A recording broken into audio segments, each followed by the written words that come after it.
In the name of Allah, the most gracious, the most merciful. Welcome to Asmara Javed Learning Channel. If you haven't subscribed my channel, you can do it now. Students, let's read chapter number 3 from the novel The Lost World. When I returned to the office, McConnell was at his desk. Well, he asked, how did it go? Better than I expected, I said. McConnell leaned back in his chair. So, do you believe the professor's nonsense about discovering dinosaurs? Actually, I said, I think Challenger might be telling the truth about what he saw in South America.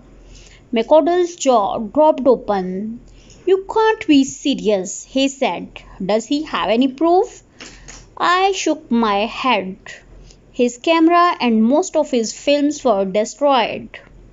So he doesn't have much proof. He did, however, show me a wing which he says belonged to a pterodactyl.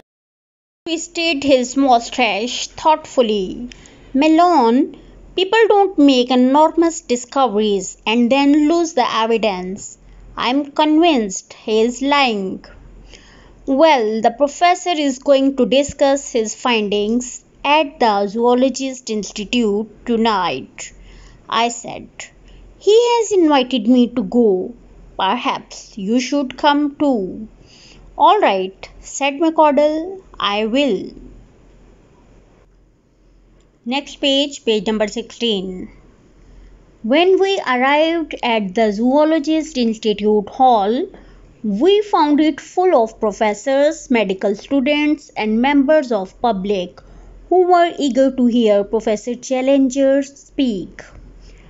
Shortly before 8 o'clock, the chairman of the Zoologist Institute, the Duke of Durham, introduced Professor Challenger and invited him to the stage. Ladies and gentlemen, said Challenger, I know you have come here today to hear about my journey to South America, so I will get right to the point. During my travels through the Amazon, I discovered a forgotten world where dinosaurs still exist. Liar, shouted someone from the audience. Prove it, shouted another. Challenger's face turned red. Liar? He repeated, you dare call me that? Some members of the audience began to woo. All right then, said the professor. There is only one way I can prove to you that I am telling the truth. Someone in the room must travel to South America with me to confirm my story. The audience was silent. Mr. Summerlee, a professor of anatomy, stood up.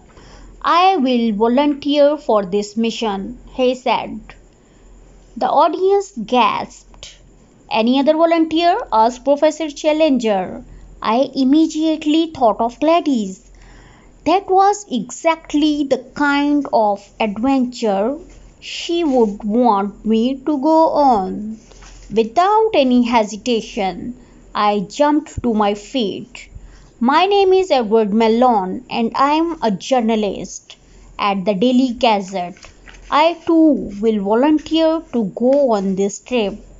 Then another man stood up. My name is Lord John Roxton, he said. I have already travelled to the Amazon and I know the area well. I also want to go on this trip. The chairman rose to his feet. Thank you, gentlemen, he said. He turned to Professor Challenger. Professor, these three men will go with you to South America to investigate your claims. Professor Challenger nodded. The audience cheered and the meeting ended. It was very brave of you to volunteer for the mission, said McConnell as we stepped out into the cool night air. I looked forward to reading your article when you return. Suddenly, I was filled with a feeling of dread. I hope I haven't made a terrible mistake. I muttered to myself. On a wet, foggy morning, a few weeks later, Professor Summerlee, Lord Roxton, and I boarded a ship to South America.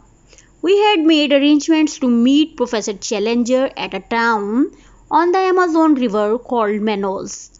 I won't bore you with details of our journey, except to say that we arrived safely in Manaus and met with Professor Challenger at a small hotel in town. This is probably a good time to tell you a bit more about my traveling companions. Professor Summerlee was tall and thin, in his mid-60s, with the energy of a man half his age. Lord John Roxton was in his 40s. He too was a thin man, with blue eyes and a gentle voice. Lord John was a famous hunter and explorer and had travelled to South America many times. He was also fluent in the local languages. Professor Challenger had employed some men to help us travel through the Amazon. The party included a large African man named Sambo, two local guides named Gomez and Manuel, and three Mojo Indians from Bolivia who were expert fishermen.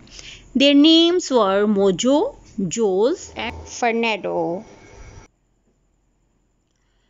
Lord John hired a steamship, the Esmeralda, to take us down the river. We travelled for 6 days, and when the river began to narrow, we filled 2 canoes with all our possessions and continued our journey into the unknown.